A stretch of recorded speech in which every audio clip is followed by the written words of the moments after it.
Glória a Deus. Queridos, hoje é o primeiro domingo do mês. E nesse ano nós a cada mês estamos com um subtema diferente. E nós nesse mês começamos então com o subtema Animem-se uns aos outros. Animem-se uns aos outros.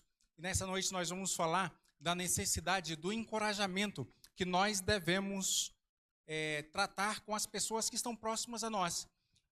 E que, quando nós encorajamos outras pessoas a estar no caminho que é Cristo Jesus, está cumprindo a vontade de Deus, nós vamos ver grandes resultados acontecerem. E como é que nós sabemos disso? Através das Escrituras Sagradas. Pois nós vamos discorrer hoje acerca de alguns textos, algumas testemunhas da ação de Deus nas suas vidas, de como puderam ser instrumentos nas mãos de Deus para transformar vidas, e através dessas vidas transformadas, a transformação de muitas outras vidas. Então convido a igreja a abrir a sua Bíblia em primeira carta de Paulo aos Tessalonicenses, capítulo 5, o versículo que nós vamos frisar nesta noite é o versículo 11. Mas nós vamos ler a partir do versículo 1, para a gente contextualizar tudo o que nós vamos ver nesta noite, ok? 1 Tessalonicenses, capítulo 5, vamos a partir do versículo 1. Acompanhe-me na leitura do texto sagrado que diz: Irmãos, quanto aos tempos e épocas, não precisamos escrever, pois vocês mesmos sabem perfeitamente que o dia do Senhor virá como ladrão à noite. Quando disserem paz e segurança, a destruição virá sobre eles de repente, como as dores de parto à mulher grávida, e de modo nenhum escaparão. Mas vocês, irmãos, não estão nas trevas para que esse dia os surpreenda como ladrão. Vocês todos são filhos da luz, filhos do dia. Não somos da noite, nem das trevas. Portanto, não durmamos como os demais, mas estejamos atentos. Sejamos sóbrios, pois os que dormem, dormem de noite, e os que se embriagam, embriagam-se de noite. Nós, porém, somos do dia. Sejamos sóbrios, vestindo a couraça da fé e do amor e o capacete da esperança da salvação. Porque Deus não nos destinou para a ira, mas para recebermos a salvação por meio do nosso Senhor Jesus Cristo. Ele morreu por nós para que estejamos acordados, quer dormindo, vivamos unidos a Ele. Por isso, exortem-se e edifiquem-se uns aos outros, como de fato vocês estão fazendo.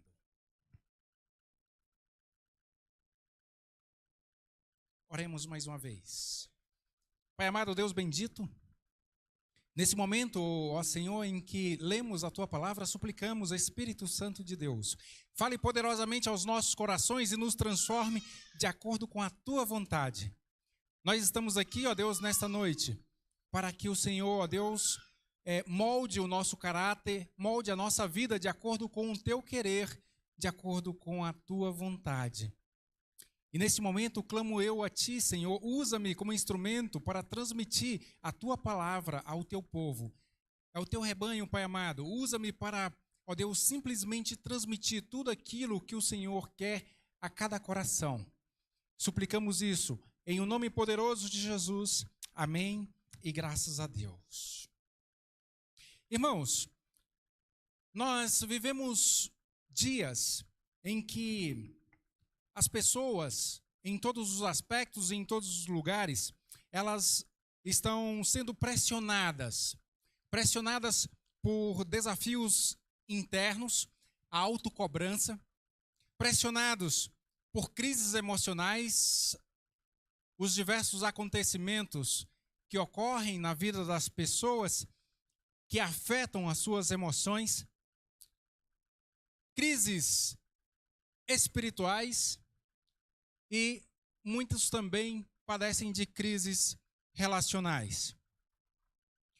Muitas pessoas cansadas, muitas pessoas desanimadas, e não são poucos os que estão pensando em desistir da jornada. E muitas vezes acompanhamos os noticiários de notícias trágicas a respeito de pessoas que interrompem a própria vida por estar padecendo de alguma situação semelhante a essa. No cenário bíblico, para animar uns aos outros, essa palavra, essa expressão, ela ressoa como um bálsamo, o ânimo, ela ressoa como uma missão a cada um de nós. O apóstolo Paulo, escrevendo à igreja em Tessalônica, após tratar de esperança, após tratar da vinda de Cristo Jesus e da vigilância que a igreja deve estar permanente em relação a isso, ele também, nesse momento, conclui: portanto, animem-se e edifiquem-se uns aos outros, como de fato vocês estão fazendo. Então, percebemos que o contexto aqui da igreja em Tessalônica era um contexto de perseguição, era um contexto de sofrimento, era um contexto também de uma expectativa muito grande da vinda de Jesus. E assim como no domingo passado, é importante ressaltar que muitas vezes a gente ouve algumas pessoas dizerem: Jesus disse que viria há 2000 anos atrás. Se não veio até hoje, vai demorar ainda um bocado.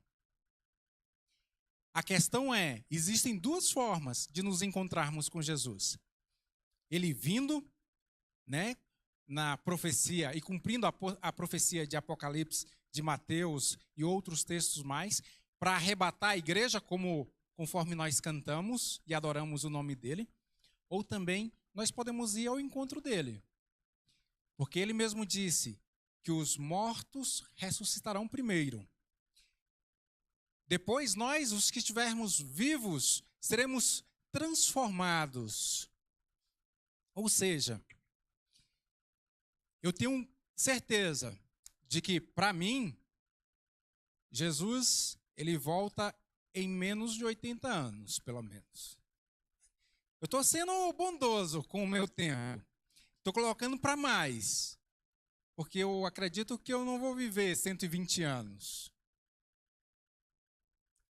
Então nós devemos ser realistas enquanto o assunto é a vinda de Jesus e saber que realmente está próximo o tempo.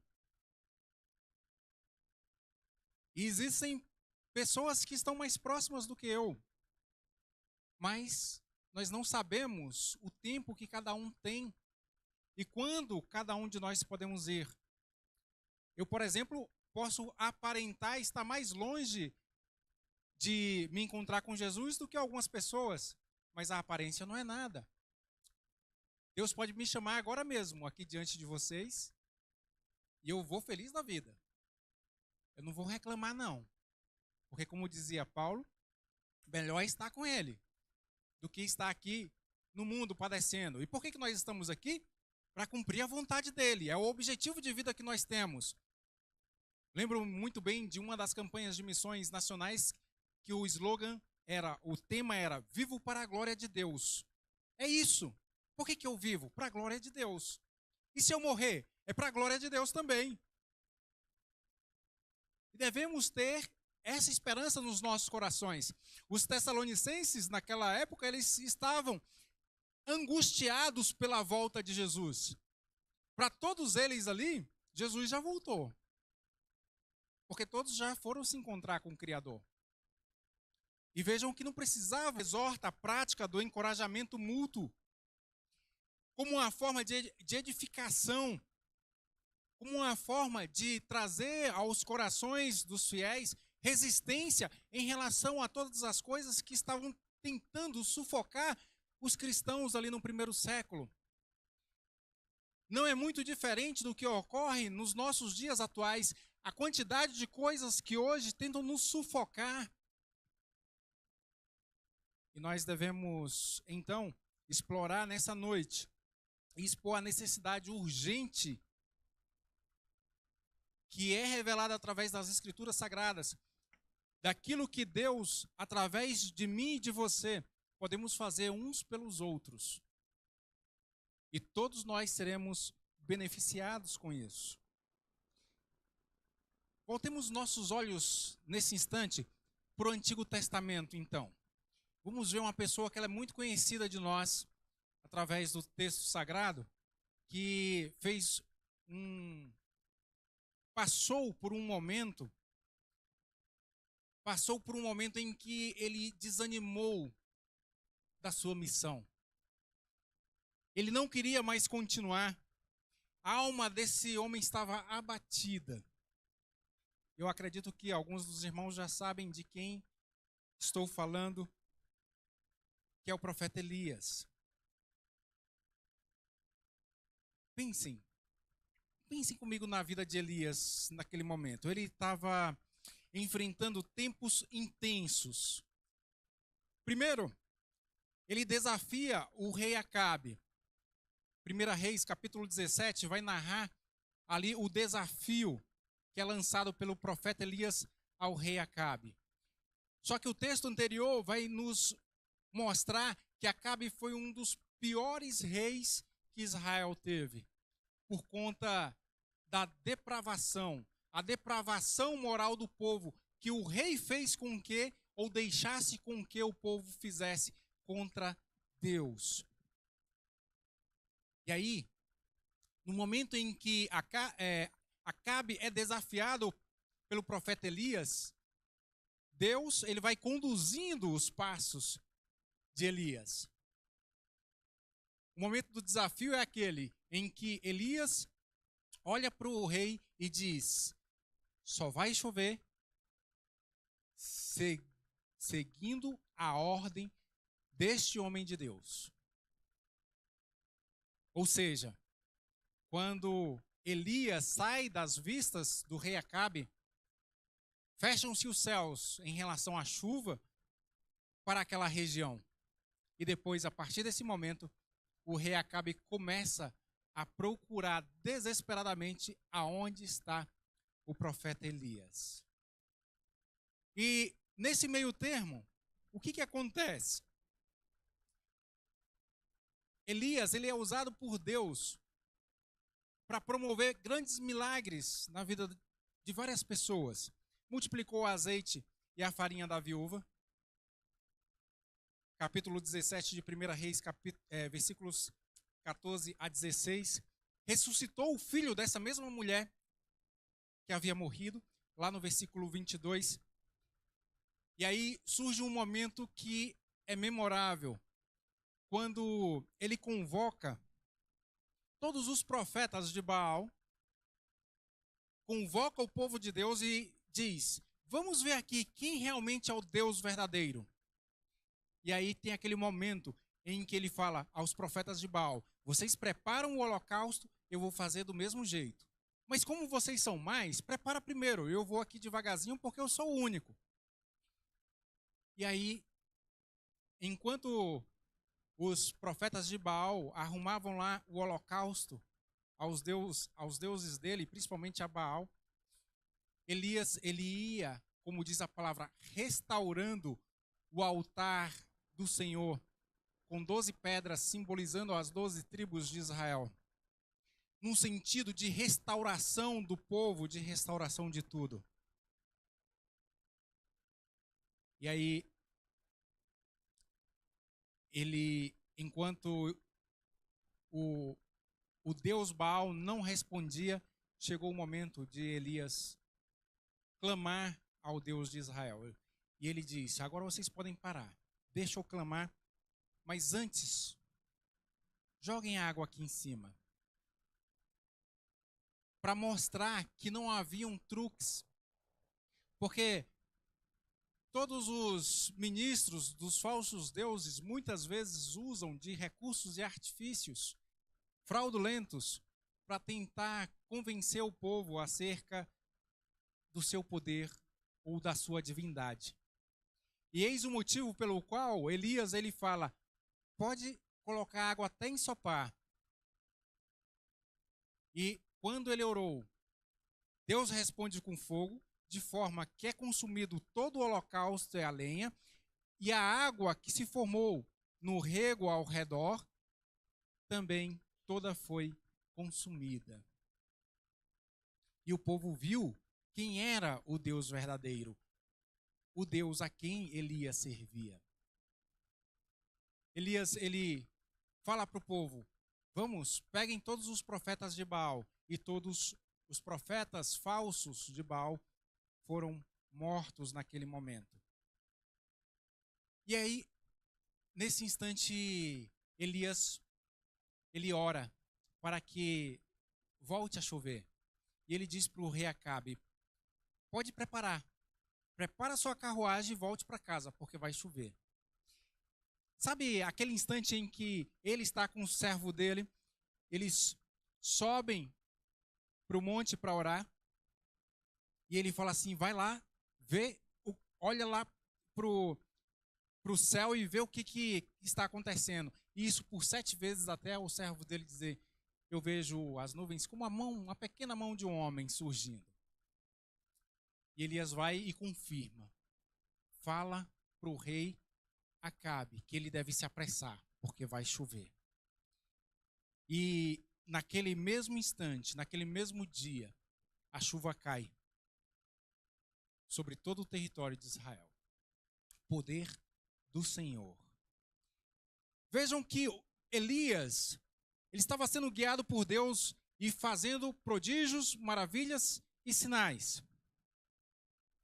Só que, ao escutar a promessa da rainha Jezabel, que ela faria o mesmo com ele, do que ele fez com os 450 profetas de Baal, o coração dele estremeceu. E ele disse para Deus, lá em 1 Reis, capítulo 19, verso 4, já tive o bastante, Senhor. Tira a minha vida. Às vezes nós nos colocamos como leitores, espectadores, mas se nos colocássemos no lugar de Elias, muito provavelmente nós poderíamos tomar a mesma decisão, pelos mesmos fatores, né, que ele viveu, e dizer a mesma coisa para o Senhor. E ali nós vemos o peso nessas palavras, o peso nessa frase, de um total desânimo da parte de Elias. E aí ele se isola no deserto, deita sob uma árvore e realmente ele deseja morrer, ele não quer mais prosseguir. Mas o que acontece naquele instante? Deus não o repreende. Ele envia um anjo e o alimenta por 2 vezes. Primeira vez, o anjo toca nele, ele vê ali os pães, a água, ele come, volta a dormir.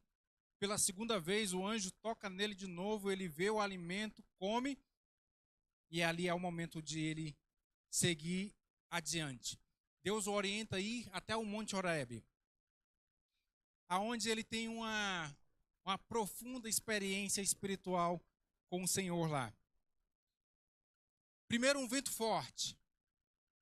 E o texto sagrado diz que Deus não estava no vento forte. Depois vem um terremoto. E o texto diz que Deus não estava no terremoto. Depois vem fogo. E o texto diz que Deus não estava no fogo. E após tudo isso, vem um sussurro. Uma brisa suave. 1 Reis, capítulo 19, verso 12, vai dizer que Deus estava ali, naquela brisa suave, para falar com Elias.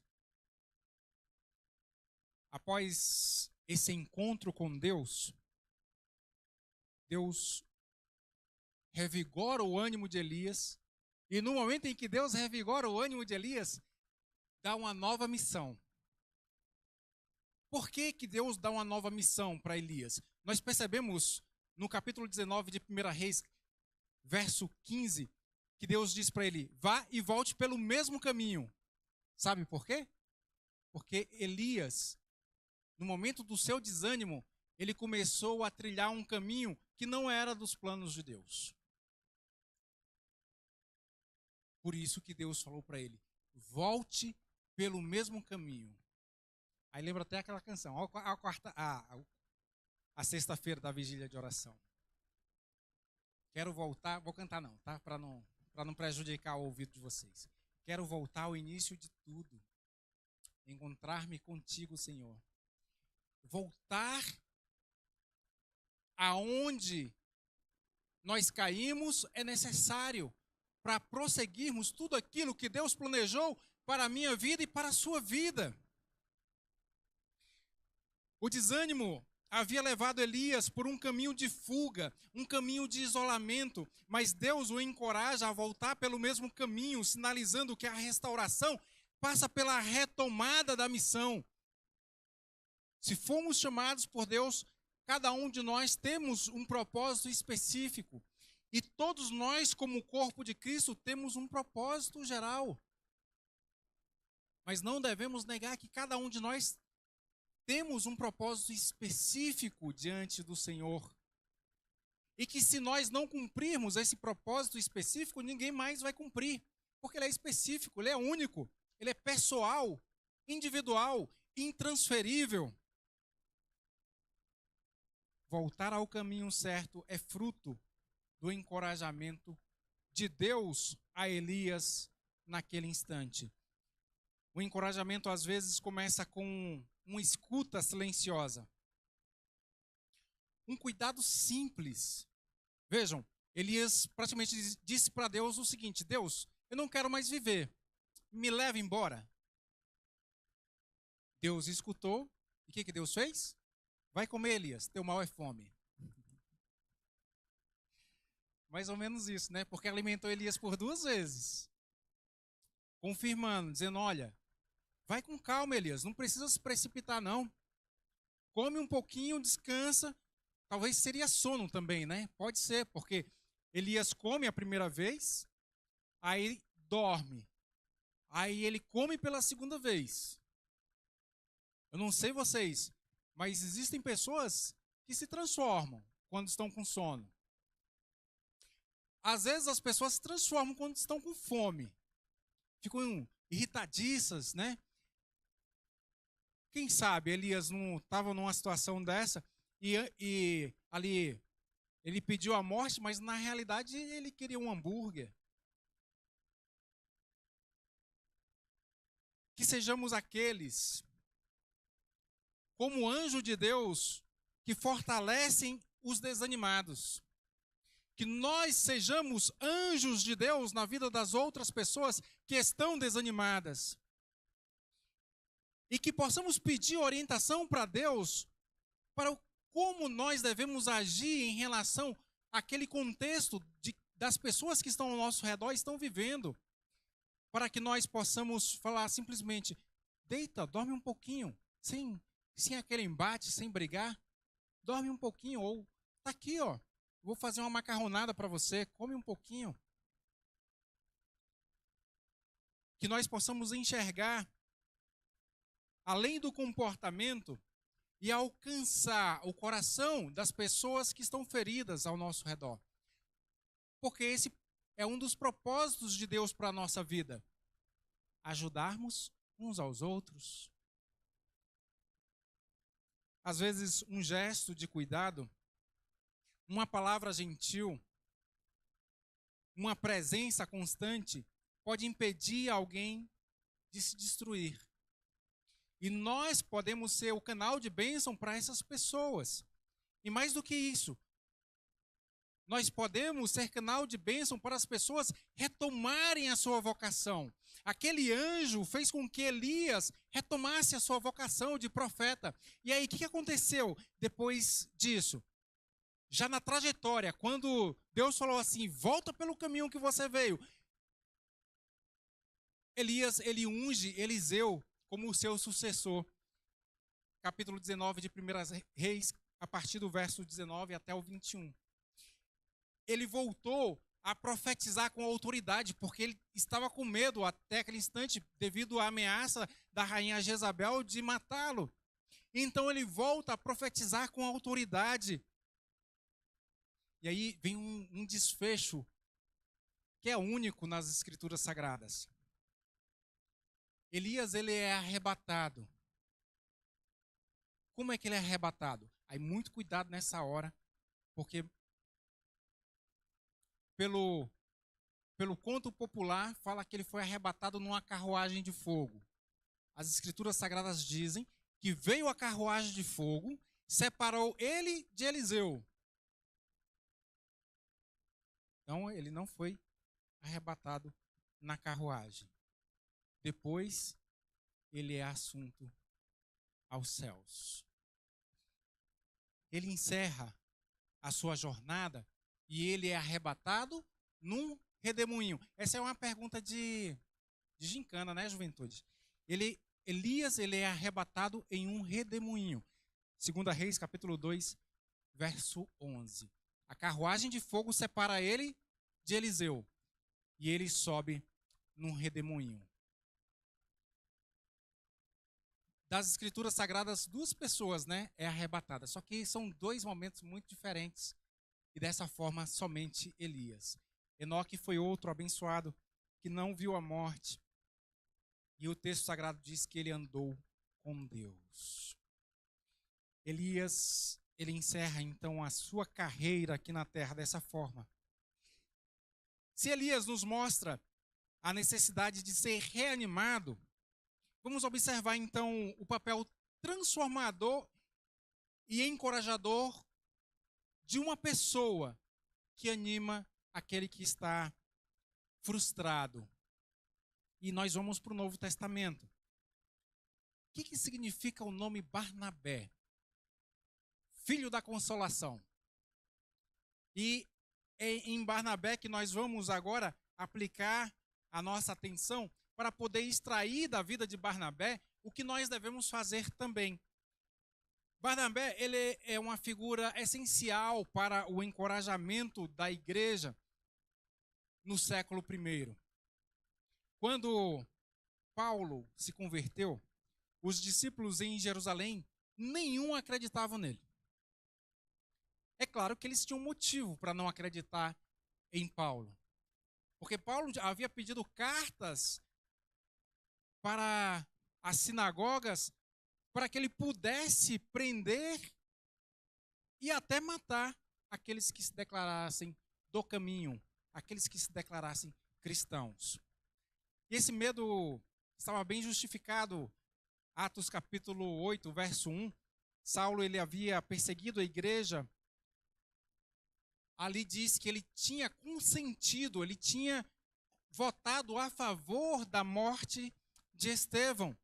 E ele havia arrastado muitos dos cristãos para a prisão. Mas Barnabé acreditou na conversão dele.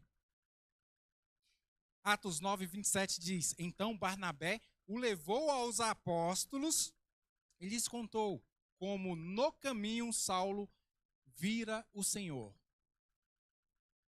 Olha só, uma pessoa que estava sendo rejeitada por causa do seu passado, o que Barnabé faz?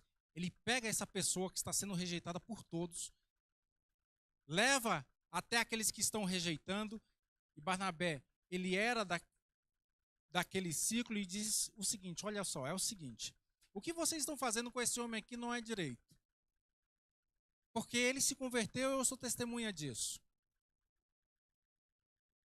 Então, se vocês não consideram isso, é melhor vocês passarem a considerar mediante a minha palavra, porque eu estou falando. Sabe comprar a briga do outro? Foi o que Barnabé fez. Ele comprou a briga de Saulo naquele momento, depois denominado Paulo. Mais adiante, quando acontece também uma situação com João Marcos, que aí essa situação já acontece com o próprio Paulo. Nós temos a primeira e a segunda viagem missionárias de Paulo, né? Já convertido, falando às multidões. Então, primeira viagem missionária. Vai Barnabé, Paulo e João Marcos. É a caravana. Claro que vão muitos outros irmãos, mas os principais são esses. Pois bem, primeira viagem missionária foi tudo ok. Porém, em algum lugar, no meio do caminho, João Marcos, ele fala assim, eu não vou seguir não. Para mim chega, vou parar por aqui. Ele abandona a primeira viagem. Aí, na segunda viagem missionária, tá lá Paulo e Barnabé, fala assim, opa, vamos para a segunda viagem missionária e tal. Quando é que não, quem aparece? João Marcos. Opa, eu vou ir também, tá? O que aconteceu naquele instante? Paulo, ele falou, negativo, vai não. Você abandonou a gente na primeira viagem, você vai fazer a mesma coisa? De jeito nenhum. Quem que aparece ali para defender João Marcos? Barnabé. Barnabé falou assim, Paulo, ele vai sim. Aí a gente sabe do que aconteceu. Eles chegaram numa discussão tamanha que Paulo e Silas, eles montaram a sua caravana e foram. E Barnabé e João Marcos montaram uma outra caravana e foram para outro rumo, evangelizar. Barnabé não deixou o João Marcos, não abandonou João Marcos.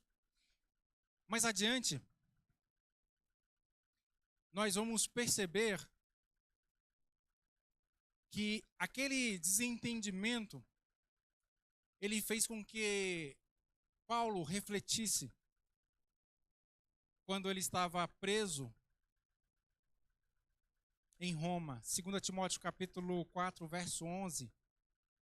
Quando Paulo ele está conversando com Timóteo e fazendo algumas recomendações, e ele diz, traga-me os pergaminhos, eu preciso manter a mente ativa, eu preciso ler as escrituras. Olha só a importância, ele estava preso, mas ele queria ler mais, ele queria aprender mais. Mas também ele disse, traga Marcos com você, porque ele me é útil para o ministério.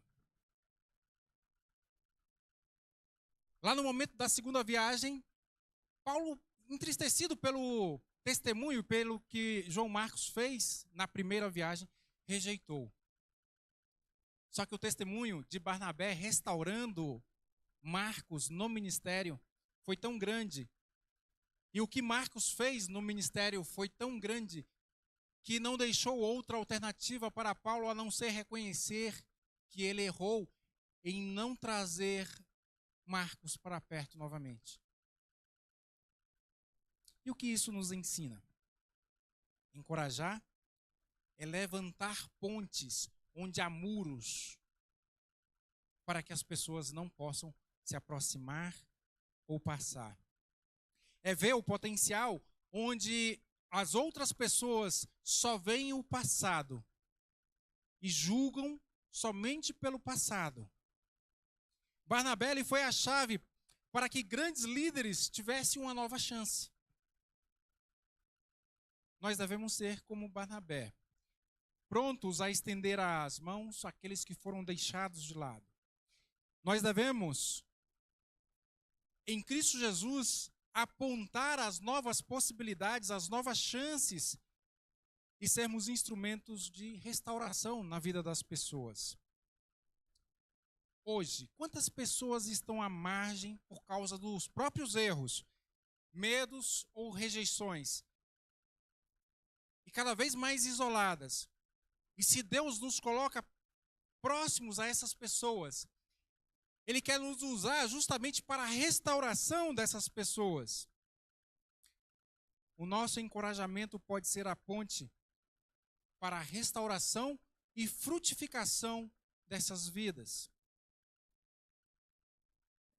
No exemplo, Paulo, quando ele foi ali introduzido no meio dos apóstolos por Barnabé, dizendo, olha, pode confiar, ele se converteu de verdade. Então ele se torna, conforme nós sabemos, o maior missionário de todos os tempos. quando ele anuncia o Evangelho de Cristo. O maior escritor das cartas no Novo Testamento. Então a gente vê a influência e o poder de Deus na vida de um homem restaurado. Quem é João Marcos? É o mesmo escritor do Evangelho de Marcos, que nós lemos e conhecemos. E por que ele escreveu o Evangelho? Porque ele teve a oportunidade de ser restaurado.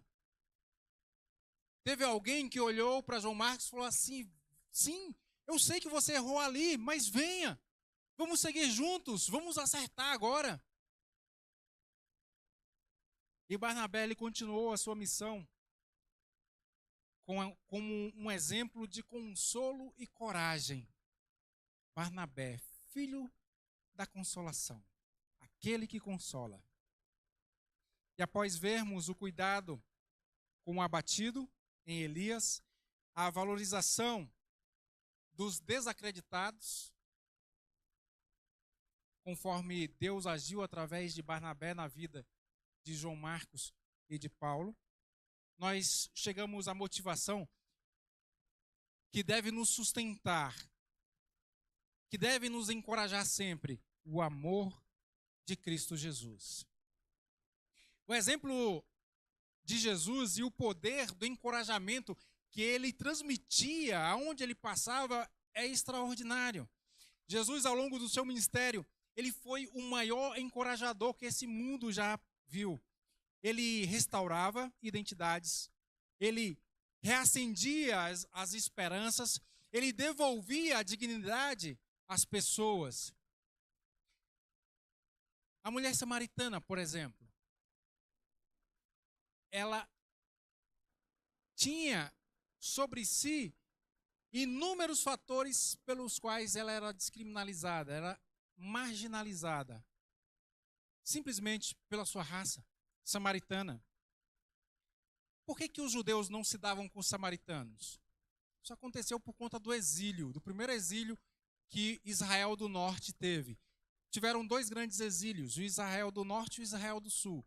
Israel do Norte, ele foi exilado para a Síria.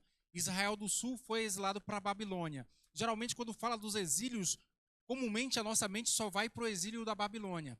Mas antes ocorreu o exílio da Síria. Então, o que aconteceu? O rei da Síria tirou todo o Israel do Norte, que são as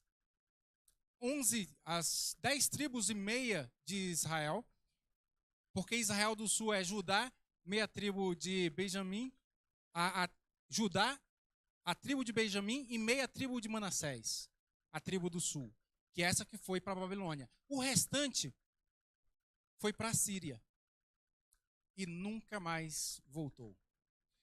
Só que o rei da Síria, ele recebeu um comunicado que a região ela estava desolada e que por isso as feras estavam se multiplicando, as feras, os animais selvagens, e começando a atacar as poucas pessoas que ali estavam.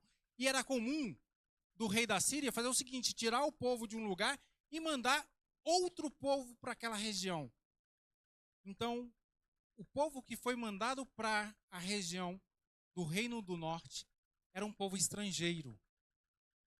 E aí está o motivo pelo qual os judeus, porque ali o Reino do Sul era a maioria da tribo de Judá, Judá, não se davam com os samaritanos, porque era um povo estrangeiro que estava no território de Israel do Norte. E aí nós entendemos um dos motivos pelo qual os samaritanos eram discriminados pelos judeus. Além dela ser samaritana, era mulher. E naquela época também o fato de ser mulher era um fato de causar discriminação. Só que não parava por aí. Ela já tinha sido casada por 5 vezes. E também era um motivo de discriminação. E ela não era casada, ela estava junta quando ela começou a conversar com Jesus. Ela relatou isso. Mais um motivo da discriminação. Mesmo assim, o que acontece? Jesus, ele conversa com aquela mulher. E ela, com toda aquela resistência, ela diz: por que o senhor está conversando comigo? Não vê que eu sou samaritana? Tipo, eu sou samaritana. Vamos parar o diálogo por aqui, que eu não quero ser humilhada não, tá? E aí, naquele diálogo maravilhoso que Jesus tem com aquela mulher, ele diz para ela, ele revela-se de uma forma que ele pouco tinha feito anteriormente a esse texto. Ele diz: eu sou o Messias. Sabe o que Jesus está fazendo? Além de escutar, ele tem uma escuta atenta àquela mulher, e ele diz assim como eu estou te escutando, eu vou me abrir com você. Eu vou falar uma coisa para você que eu não tenho dito abertamente. Então, escute atentamente também. Eu te escutei, agora me escuta. Eu sou o Messias. E a vida daquela mulher é transformada em uma única conversa. Nós somos discípulos de Jesus. Nós somos cristãos, imitadores de Jesus. Podemos e devemos, através de uma conversa, transformar vidas pelo poder da palavra de Deus. E aí, nós vemos também uma outra pessoa que era odiada pelos judeus, Zaqueu. Por que ele era odiado por judeus, sendo que ele era judeu? Porque ele estava trabalhando para o inimigo. Publicano, ou seja, cobrador de impostos. Ele cobrava impostos dos judeus para Roma. E aí ele era muito discriminado por causa disso. Mas Jesus, quando vê Zaqueu, ele fala: desce, Zaqueu, eu vou fazer a refeição na sua casa. Os judeus, eles não queriam conversar com Zaqueu, muito menos entrar na casa de Zaqueu. E era inimaginável sentar na mesma mesa que Zaqueu para uma refeição. E Jesus foi logo direto: desce, Zaqueu, eu vou fazer uma refeição junto com você na sua casa. Aquilo transformou a vida de Zaqueu. Pedro é um outro exemplo. Depois de 3 anos seguindo o mestre, aprendendo com o mestre, andando com o mestre, nega Jesus 3 vezes. Humilhado, arrependido, Cristo se encontra com ele, e não apenas Cristo libera o perdão, mas ele dá uma missão renovada para Pedro: apacenta as minhas ovelhas. É isso que é confiança. Não é simplesmente dizer eu te perdoo, mas restabelecer a confiança dizendo: olha aqui, continua o ministério, continua o plano de Deus na tua vida, não pare. Jesus, ele viu valor na vida de alguém que ninguém mais via. Ele não apenas suportou os fracos, mas Jesus fortaleceu cada um daqueles que encontrou.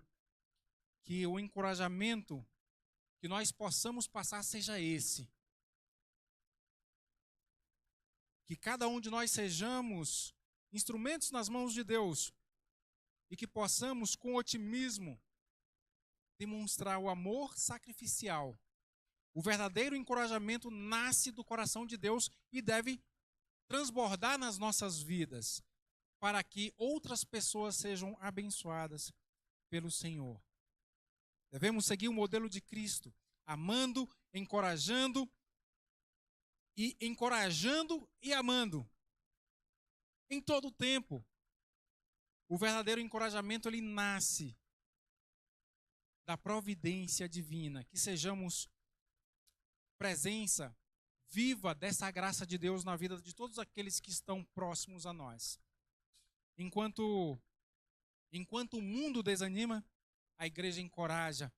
Em tempos de medo, nós devemos levar fé Em tempos de crise, nós devemos levar o consolo. Em tempos de dúvida, nós devemos levar a esperança. A mulher samaritana, depois do encontro com Jesus, o que ela faz? Ela evangelizou a cidade inteira. Venham ver o homem que me disse tudo o quanto eu tenho feito. Toda a cidade foi evangelizada por aquela mulher por causa de um encontro com Jesus, por causa de uma conversa com Jesus. Zaqueu, ele restituiu e se comprometeu a viver corretamente. Darei a metade dos meus bens aos pobres. Foi o compromisso que ele fez depois que se encontrou com Jesus. Vou restituir o dobro de tudo aquilo que eu roubei. Pedro, ele torna-se o líder da igreja primitiva, um pregador ousado, conforme nós vimos em Atos capítulo 2, quando há mais de 5.000 homens se convertendo através de um sermão. O que nós aprendemos com esse texto de hoje? Elias, ele precisava de descanso e de cuidado.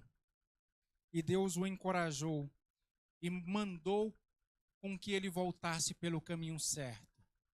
Que nós sejamos capazes de ter a sensibilidade no Espírito Santo de Deus, a ver isso em quem estiver próximos a nós e agirmos como aquele anjo de encorajar e de suprir as necessidades do nosso próximo. Barnabé, ele viu o valor em pessoas rejeitadas. Levantou essas pessoas rejeitadas, gerando grandes líderes restaurados. E Jesus fez do encorajamento uma expressão do amor divino. E ele hoje nos chama a imitá-lo. Animem-se e edifiquem-se uns aos outros. Animem-se e edifiquem-se uns aos outros. Animem-se e edifiquem-se uns aos outros. É a ordem de Deus para cada um de nós nesta noite. Encorajar é amar em ação, é o amor com atitude, é ser canal de Deus para reconstruir força, para reavivar a fé e reacender os propósitos. Em um mundo que busca apenas enfadar e cansar, nós fomos chamados para sermos fortes no ânimo e a fonte de ânimo na vida daqueles que estão desanimados. Portanto, animemos uns aos outros, porque assim todos saberão que somos discípulos de Jesus. João capítulo 13, verso 34, que tem sido a nossa referência para todo ano. Como eu os amei, vocês devem amar uns aos outros. Curve sua cabeça, feche seus olhos. Vamos orar mais uma vez. Deus de amor, Deus Todo-Poderoso, obrigado, Senhor, pela manifestação do teu amor através de Jesus Cristo. Obrigado, Senhor, pela tua palavra viva, que nos ensina como nós devemos nos comportar e agir, testemunhando do teu reino, testemunhando do teu poder. Espírito Santo de Deus, produz em nós frutos dignos do teu reino, que possamos ser movidos pelo Senhor para agir conforme a tua vontade, que não nos esqueçamos de onde fomos tirados e do plano que o Senhor tem para cada um de nós individualmente, que possamos cumprir com fidelidade tudo aquilo que o Senhor planejou para cada um de nós. E que nesta noite, Espírito Santo de Deus, o Senhor nos encoraje a encorajar uns aos outros. Continue operando nas nossas vidas, restaurando aqueles que estão desanimados, restaurando as forças daqueles que estão fracos e fazendo com que o teu reino seja engrandecido através das nossas vidas, no agir do teu Espírito Santo. É no nome poderoso de Jesus que nós oramos gratos. Amém e graças a Deus.